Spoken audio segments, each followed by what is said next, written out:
नमस्ते बच्चों, आज हम पढ़ेंगे पद्य खंड से माखनलाल चतुर्वेदी की कविता कैदी और कोकिला। सबसे पहले माखनलाल चतुर्वेदी के बारे में कुछ यहाँ जानकारी दी गई हैं। आइए हम उन्हें देखें। माखनलाल चतुर्वेदी का जन्म मध्य प्रदेश के होशंगाबाद जिले के बाबई गांव में सन 1889 में हुआ। मात्र 16 वर्ष की अवस्था में वे शिक्षक बने। बाद में अध्यापन कार्य छोड़कर उन्हें प्रभा पत्रिका का संपादन शुरू किया। वे देशभक्त कवि एवं प्रखर पत्रकार थे। उन्होंने कर्मवीर और प्रताप का भी संपादन किया। सन 1968 में उनका देहांत हो गया।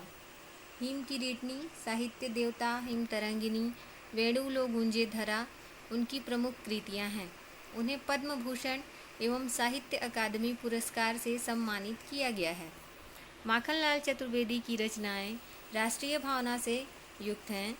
उनमें स्वतंत्रता की चेतना के साथ देश के लिए त्याग और बलिदान की भावना मिलती है। इसलिए उन्हें एक भारतीय आत्मा कहा जाता है। इस उपनाम से उन्होंने कविताएं भी लिखी हैं। वे एक कवि कार्यकर्ता थे और स्वाधीनता आंदोलन के दौरान कई बार जेल गए। उन्होंने भक्ति, प्रेम और प्रकृति संबंधित कविताएं भी लिखी हैं। चतुर्वेदी जी कविता में शिल्प की तुलना में भाव को अधिक महत्व देते हैं। उन्होंने परंपरागत छंदबद्धता रचना के अनुकूल शब्दों का भी प्रयोग किया है। ब्रितानी उपनिवेशवाद के शोषण तंत्र का बारीक विश्लेषण करती कैदी और कोकिला कविता बहुत लोकप्रिय रही है। यह कविता भारतीय स्वाधीनता सेनानियों के साथ जेल में किए गए दुर्व्यवहारों और यातनाओं का मार्मिक साक्ष्य प्रस्तुत करती है। कवि जेल में एकाकी और उदास है। कोकिल से अपने मन का दुख, असंतोष और ब्रितानी शासन के प्रति अपने आक्रोश को व्यक्त करते हुए वह कहता है कि यह समय मधुर गीत गाने का नहीं बल्कि मुक्ति का गीत सुनाने का है। कवि को लगता है कि कोयल भी पूरे देश को एक कारागार के रूप में देखने लगी है, इसलिए अर्धरात्रि में चीख उठी है। ये था कवि परिचय और कविता के बारे में कुछ जानकारी। आइए हम कविता और उनका अर्थ देखते हैं। कैदी और कोकिला। क्या गाती हो, क्यों रह जाती हो, कोकिल बोलो तो। क्या लाती हो, संदेशा किसका है, कोकिल बोलो तो।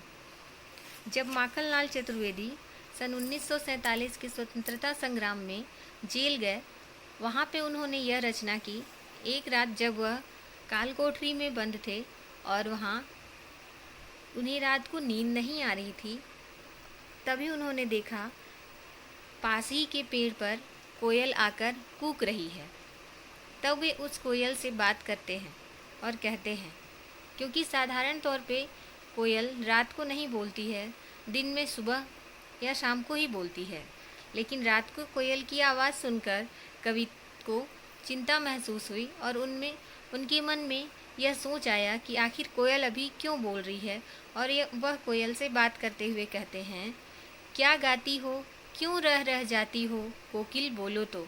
कोकिल का अर्थ यहाँ कोयल है।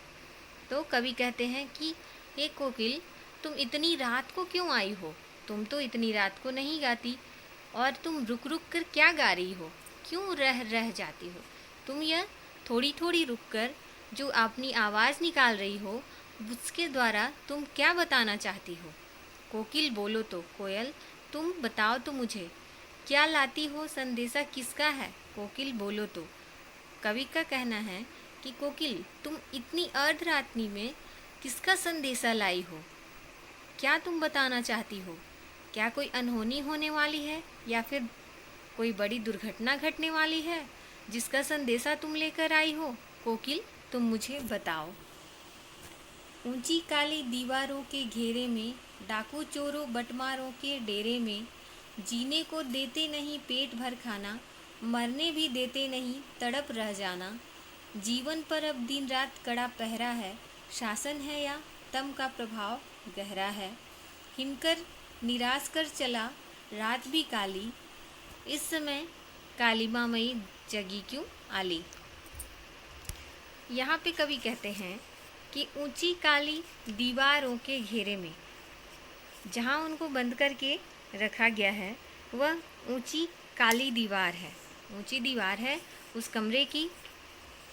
और वहाँ पर अंधेरा, एक छोटा सा रोशनदान बना होता था जिससे उस कमरे के अंदर रोशनी आती थी, जहाँ पे ब्रिटिश जो थे वो भारतीय कैदियों को रखते थे। ऊंची काली दीवारों के घेरे में कवि कहाँ बंद है? ऊंची दीवार है, यहाँ पे कालीमा छाई हुई है, उचित प्रकाश भी नहीं आ रहा है, डाकू चोरों बटमारों के डेरे में। और कहाँ पे उन्हें रखा गया है? जहाँ पे डाकू चोर और बटमार अर्थात पॉकेट मार है, उनके साथ उन्हें रखा गया है। लेकिन साधारण तौर पे ऐसा होता नहीं है। जो राजनीतिक अपराधी रहते हैं और जो सामाजिक अपराधी रहते हैं उनको अलग अलग कमरों में रखा जाता है जेल में। परंतु जो ब्रिटिश लोग थे वे भारतीयों को डराने और धमकाने के लिए या उन्हें स्वतंत्रता की लड़ाई में भाग न लें इसके लिए उन्हें बहुत ज़्यादा सताया करते थे। और उन्हें किसके साथ रखा गया है? माखनलाल चतुर्वेदी को डाकू चोर और पॉकेटमार के साथ रखा गया है। जीने को देते नहीं पेट भर खाना। तो अंग्रेजी शासनकाल में भारतीयों को पेट भर खाना भी नहीं दिया जाता था, जेल में पेट भर के खाना नहीं दिया जाता था। मरने भी देते नहीं तड़प रह जाना, और पूरा खाली पेट भी नहीं छोड़ते थे ताकि वो मर जाएं। बस उन्हें इतना ही खाना दिया जाता था जिससे वे जिंदा रह सके, और वे तड़प तड़प के जिंदा रह सके। उन्हें बिल्कुल थोड़ा खाना दिया जाता था, न तो उससे वे जी पाते थे और ना ही वे मर पाते थे। अर्थात उन्हें बहुत अधिक प्रताड़ित किया जाता था और वे भूख से तड़पते रहते थे, कमज़ोर महसूस करते थे। जीवन पर अब दिन रात कड़ा पहरा है, शासन है या तम का प्रभाव गहरा है। कवि का कहना है कि यहाँ हमारे ऊपर दिन रात कड़ा पहरा लगा रहता है, हमारे पूरे जीवन पे ही मानो कड़ा पहरा लग गया है। दिन रात यहाँ पे अंग्रेजी जो शासन का हमारे ऊपर पहरा लगा है, शासन है या तम का प्रभाव गहरा है। तम का अर्थ होता है यहाँ कालिमा या अंधेरा। तो कवि कहते हैं कि हमें ये समझ में नहीं आता कि यहाँ शासन की कालिमा है या रात के अंधेरे की कालिमा है। अर्थात वहाँ अंग्रेजों के शासनकाल को कालिमा के रूप में बताया गया है। तो कवि का कहना है कि दोनों में से ज़्यादा काला कौन है ये समझ में नहीं आ रहा है, या रात का प्रभाव या रात की कालिमा। हिमकर निराश कर चला रात भी काली। हिमकर का अर्थ यहाँ पे चंद्रमा है। तो हिमकर निराश कर चला अर्थात अब चंद्रमा भी दिखाई नहीं दे रहा है और काली रात है, अर्थात अंधेरी रात में चंद्रमा भी दिखाई नहीं देता है। इस समय कालिमा मई जगी क्यों आली, और कालिमा मई यहाँ पे कोयल को कहा गया है। तो हिमकर अर्थात चंद्रमा भी दिखाई नहीं दे रहा है, काली रात भी है। निश्चित है कि जब चंद्रमा दिखाई नहीं देता तो उस समय अंधेरी रात होती है, कृष्ण पक्ष होता है। और इस समय कालिमा कई जगी क्यों आली, और तुम हे कोयल तुम इस समय क्यों जगी हुई हो, तुम मुझे बताओ, क्या कोई विषम परिस्थिति आने वाली है। तो कवि का ये कहना है। क्यों हूक पड़ी वेदना बोझ वाली, कोकिल बोलो तो क्या लूटा।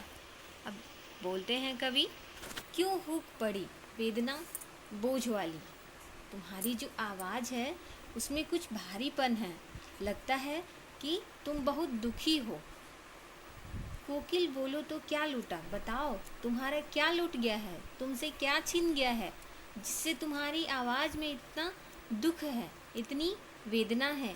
हे कोकिल तुम बताओ। आगे का भाग हम अगले दिन पढ़ेंगे। इस कविता में शुद्ध हिंदी का प्रयोग किया गया है।